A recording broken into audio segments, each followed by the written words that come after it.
سیدنا محمد معدن الجود والکرم وآلہ وبارک وسلم وصلی علیہ۔ الحمدللہ آج میرے لیے بہت ہی باعث عزت و افتخار ہے کہ میں اس ذات اقدس کے بارے میں کہ وہ ذات والا صفات کہ میں حقیر گناہ گار اس قابل نہیں کہ کچھ کہہ سکوں، مگر اللہ جل شانہ کی توفیق سے میں اپنے جد امجد محدث کبیر حضرت سید شاہ محمد غوث پشاوری ثم لاہوری رحمۃ اللہ تعالی علیہ کی سوانح حیات اور آپ کی خدمات، خاص کر وہ خدمات جو آپ نے دینی اور علمی شعبے میں ادا کی۔ سید شاہ محمد غوث رحمۃ اللہ تعالی علیہ پشاور میں پیدا ہوئے۔ یہ علاقہ کوہاٹ روڈ کے نام سے مشہور ہے۔ جس وقت سن 1091 ہجری میں پشاور شہر میں یہ قصبہ بیگرام کا ایک حصہ اور کابل کے صوبہ جات میں شمار کیا جاتا تھا۔ اس وقت اس کے آس پاس لادینیت تھی، لوگ ثقافت کے اعتبار سے، مذہب کے اعتبار سے عجیب و غریب رسومات میں الجھ چکے تھے۔ آپ نے ان کی تطہیر کی اور آپ کی خدمات جلیلہ ہیں وہ اس قدر عام فہم ہوئی کیونکہ آپ نے اس کے لیے جو وسیلہ اختیار کیا وہ رائج الوقت زبان فارسی کا تھا۔ یہ صوبہ جو کابل کے مضافات میں ہے پرشپور کے نام سے جانا پہچانا جاتا تھا۔ موضع سلطان پور میں آپ کی پیدائش ہوئی اور آپ اس وقت جو بہت ہی محترم اور قابل عزت گرد و نواح میں رہنے والے پیر بابا رحمۃ اللہ تعالی علیہ ان کی بیٹی کے ساتھ آپ کی والدہ ماجدہ وہ تھی۔ سید حسن رحمۃ اللہ تعالی علیہ والد ماجد جب پشاور تشریف فرما ہوئے تو ان کا عقد حضرت پیر بابا کے گھرانے میں ہوا اور پیر عباس کی ہمشیرہ سے ان کا نکاح ہوا، جس سے حضرت شاہ محمد غوث رحمۃ اللہ تعالی علیہ نے اپنی کلمی کتاب میں ذکر کیا ہوا ہے۔ اور یہ کلمی مخطوطہ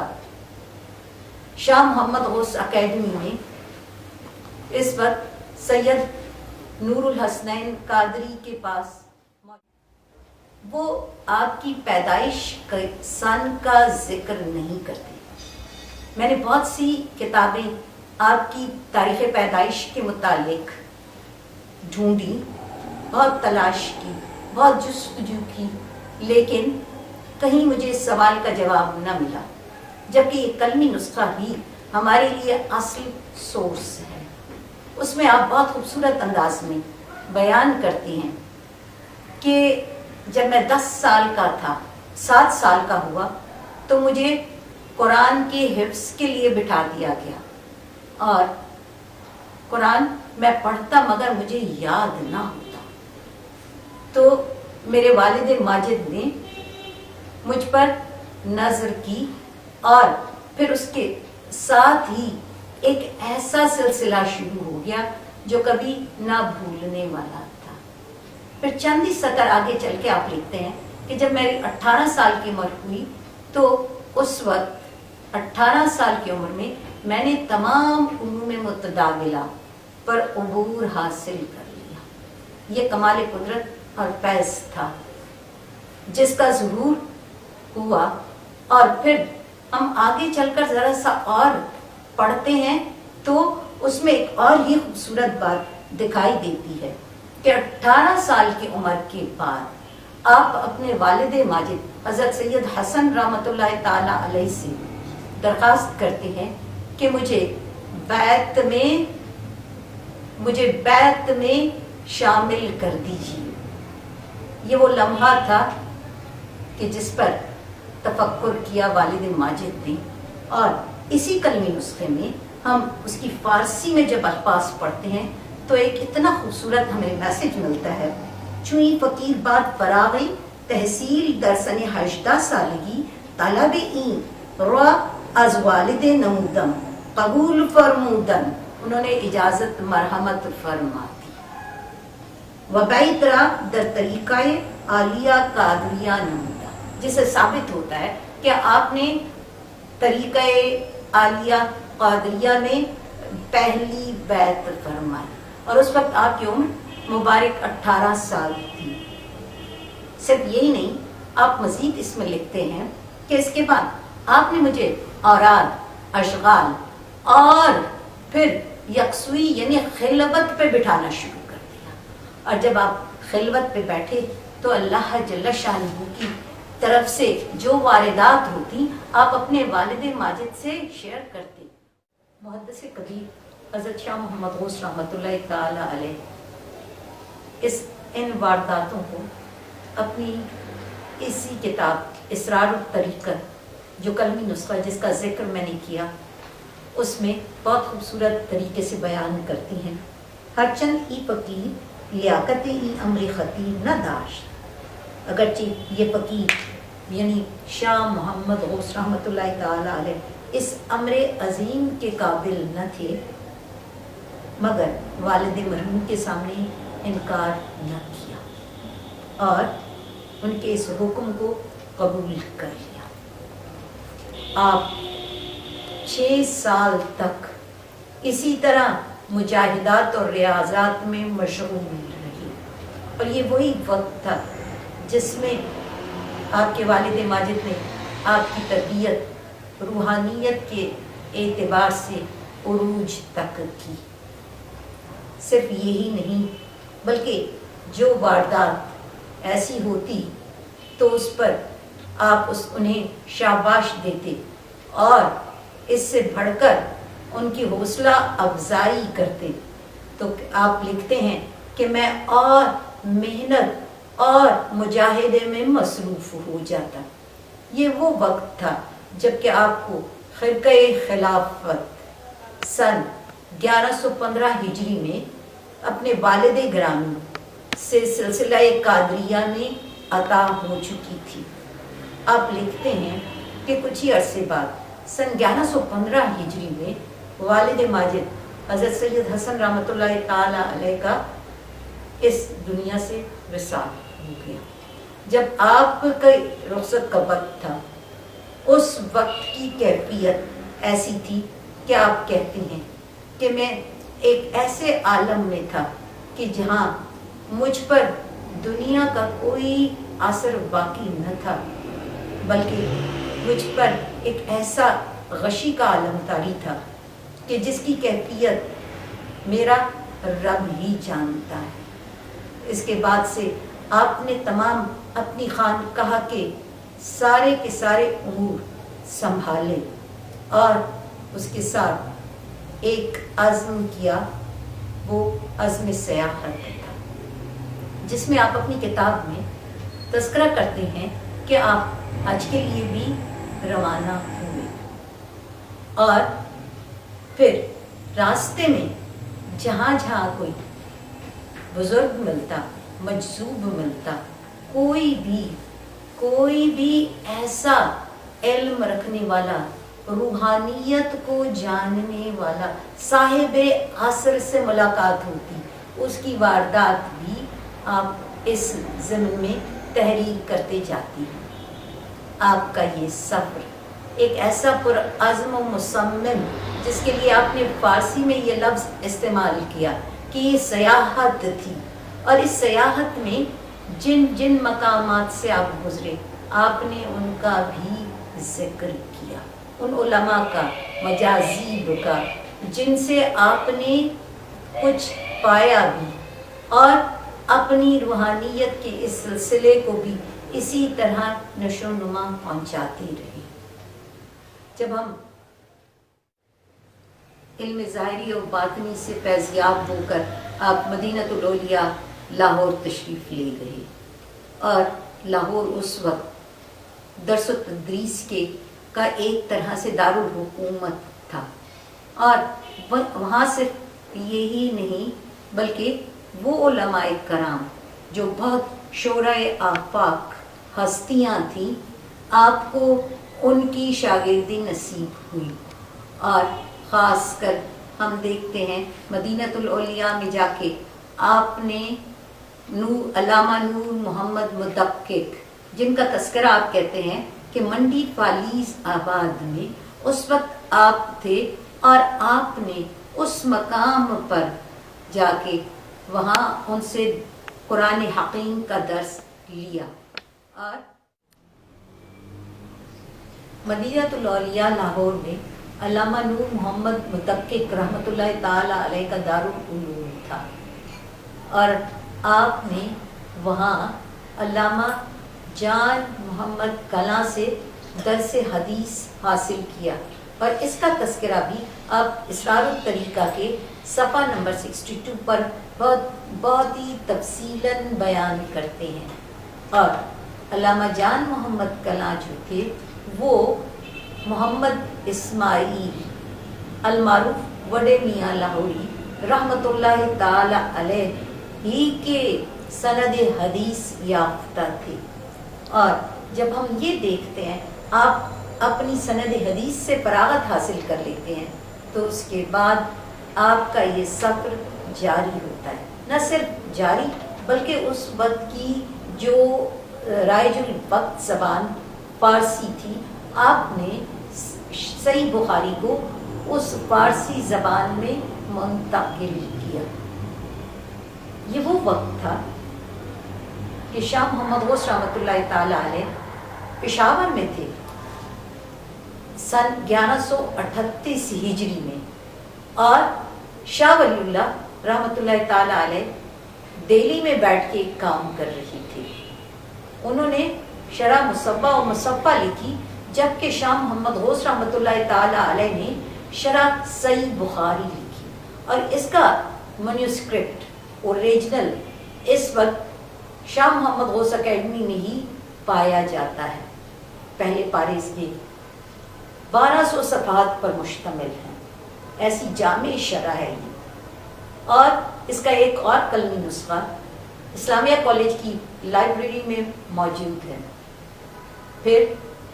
3 صدیاں گزر گئیں، یہ ایک ایسا ذخیرہ تھا علمی جو منتقل ہوتا رہا نسلاً در نسل۔ میرے والد ماجد سید محمد امیر شاہ قادری رحمۃ اللہ تعالی علیہ نے اس خزانے کو پھر رائج الوقت زبان میں ہی ایک ایسا قدم اٹھا کے اردو میں عام فہم ترجمہ کر کے لوگوں کے ہاتھ میں پکڑا دیا، اور یہ ایک ایسا کام ہے کہ ہم دیکھتے ہیں جو وقت کی ضرورت ہے، علم حدیث کو سمجھنا، اور صوفیاء کرام، وہ صوفیاء کرام کے سرخیل جو حضرت شاہ محمد غوث رحمۃ اللہ تعالی علیہ جنہیں ہم محدث کبیر کہتے ہیں، وہ ایک ایسا کام کرتے ہیں جس کی مثال نہیں ملتی، اور یہ ایسی شرح ہے کہ جس کے اسماء الرجال پر اگر آپ نظر ڈالیں تو ایک عام شاگرد کے لیے اتنا فائدہ مند ہے کہ وہ عقیل اور عقیل دونوں کی سوانے کو، دونوں کے اعراب کو پڑھ کے فرق کر سکتا ہے کہ کون سا محدث ہے اور کس لفظ کے ساتھ، کس اعراب کے ساتھ اس کا نام پکارا جائے. یہ اتنا آسان انداز میں آپ نے بیان کیا. صرف یہی نہیں بلکہ آپ نے سید محمد امیر شاہ قادری المعروف مولی جی سرکار نے بہت ہی آسان اردو میں اس کو کر کے باقاعدہ ابواب کے تحت بیان کیا تاکہ قاری کے لیے اس کو سمجھنا بہت آسان ہو جائے. ایسا سریع فہم ترجمہ ہے جو اور ترجموں سے بے نیاز کر دیتا ہے. ہم یہ کام دیکھتے ہیں کہ شاہ ولی اللہ کے لیے ایک چیلنج تھا اس وقت کہ ایک ایسا کام کہ قرآن اور حدیث کو دوسری زبان میں منتقل کرنا نئے لوگوں کے لیے ایک بہت ہی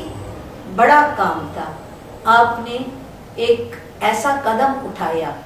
جس کو آپ نے ترجمہ کر کے نہ صرف حدیث شریف بلکہ قرآن کا بھی اردو ترجمہ کیا.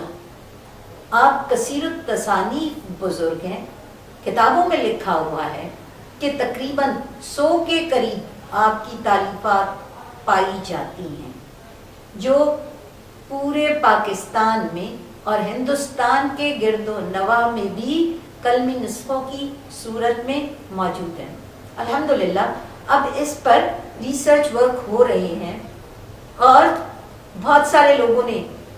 ان احادیث کی کتابوں پر اور خاص کر شرح غوثیہ کے علاوہ قصیدہ غوثیہ جو ایک ایسا نادر نسخہ ہے جس کی مختلف مقامات پر اور بھی نقلیں موجود ہیں. صرف پاکستان میں نہیں بلکہ لینن گراڈ اکیڈمی میں بھی اس کا ایک قلمی نسخہ کیٹلاگ میں موجود ہے جو ایریا اسٹڈی سینٹر پشاور میں بطور ریفرنس پایا جاتا ہے. اور ہم دیکھتے ہیں کہ آپ صرف فارسی زبان میں ہی نہیں عربی میں بھی آپ کی تصانیف جواز ذکر جہر جس میں آپ ذکر جہر کو جہر سے مراد بلند آواز کے ساتھ ذکر کرنے کے جواز کو بیان کرتے ہیں. اور آپ اس کے مقدمے میں لکھتے ہیں کہ کچھ شبہات جو ایسے پیدا ہو چکے ہیں میں اس کا جواب قرآن اور سنت کی روشنی میں دینا چاہتا ہوں. ہم آپ کی تصانیف میں ایک ایسا رویہ دیکھتے ہیں وہ صوفی جو روحانیت کے عروج پر ہوتا ہے وہ علم الحدیث علم فقہ پر کام کر کے یہ ثابت کر رہا ہے کہ صوفیاء کرام کی شان علمی ایسی ہوتی ہے کہ وہ جس شعبے میں بھی جاتے ہیں وہاں وہ رب کی رضامندی اور اس کی خوشنودی کے لیے اپنی ذات کو ایک رول ماڈل بنا کے پیش کرتے ہیں. اور آپ کی زندگی اور خاص کر علمی سرمایے سے ہمیں یہ پتہ چلتا ہے کہ آپ کی ذات ایک مجتہد کی حیثیت سے ہمیں دکھائی دیتی ہے. فقہ کے مسائل جیسے ابھی میں نے ذکر کیا جواز ذکر جہر میں آپ فقہائے کرام کی آراء کی روشنی میں اس کے جواز بیان کرتے ہیں. اور بہت خوبصورت مثال آپ دیتے ہیں کہ جیسا مبتدی کے لیے لازمی ہے کہ مکہ پاک جب جاتا ہے طواف کرتا ہے بلند آواز سے لبیک اللہم لبیک کہتا ہے تو اس کے اندر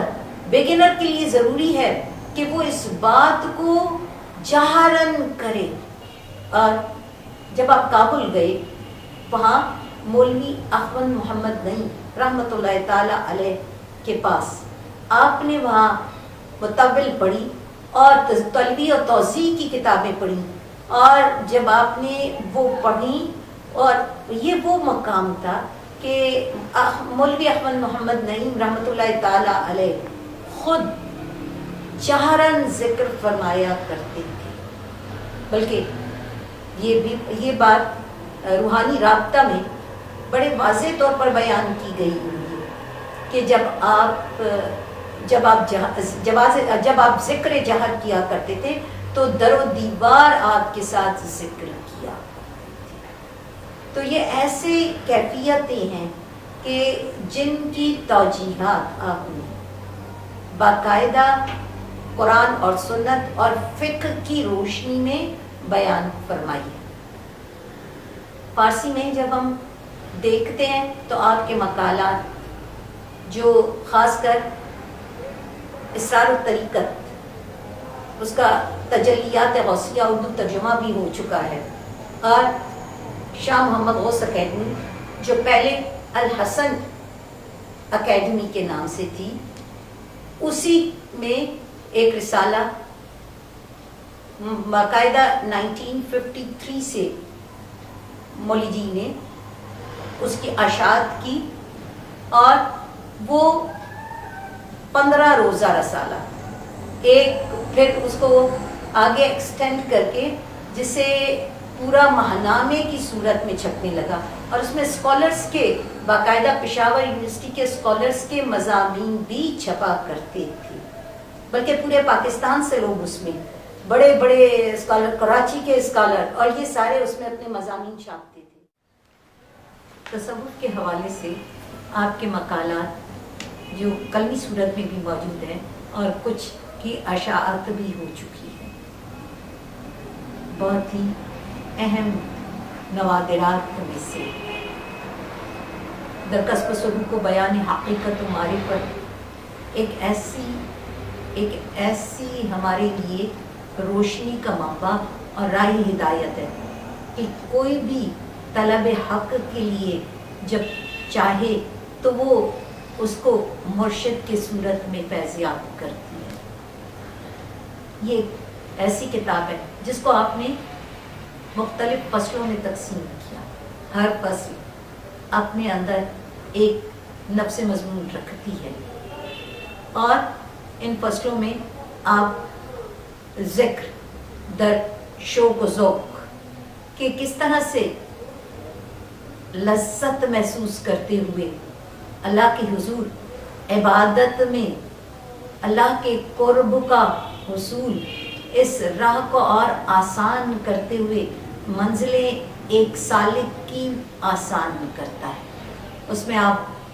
اوراد اشغال بیان فرماتے ہیں، اور پھر اگلی فصل میں آپ حقیقت و معرفت کو واضح کرتے ہیں، جس میں فصل در مراقبات بھی شامل ہے، اور مراقبات کی اقسام پر بھی آپ روشنی ڈالتے ہیں کہ مراقبہ شہود، مراقبہ حضور، اور اسی طرح مراقبہ ذاتیہ اور نور محمدی صلی اللہ تعالی علیہ وآلہ وسلم. پھر فصل در طریقت، جس میں آپ طریقت کے راستے پر چلتے ہوئے سالک کی رہنمائی کر کے شرائط اور ارکان بیان کرتے ہیں. 9 شرائط، جن میں سے 4 جو ہیں وہ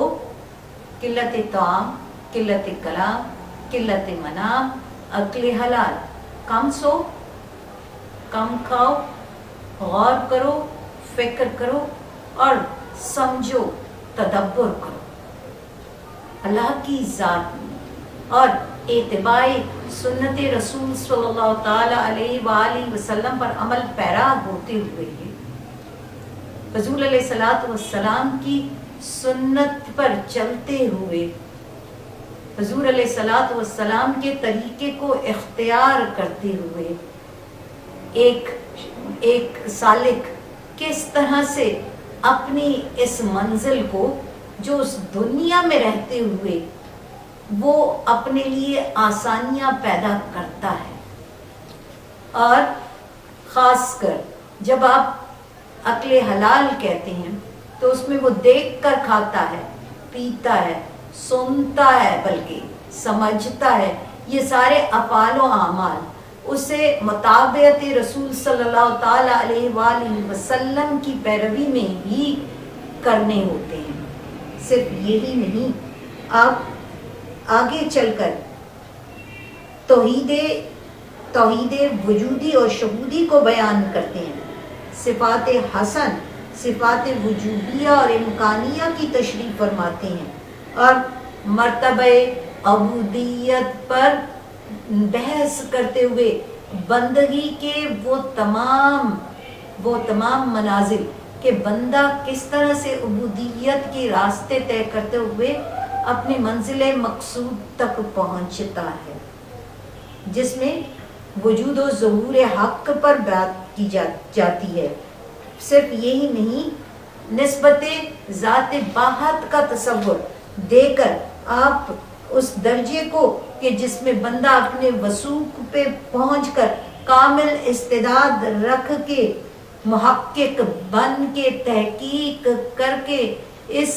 دنیا میں رہ کے صاحب کمال بن جاتا ہے۔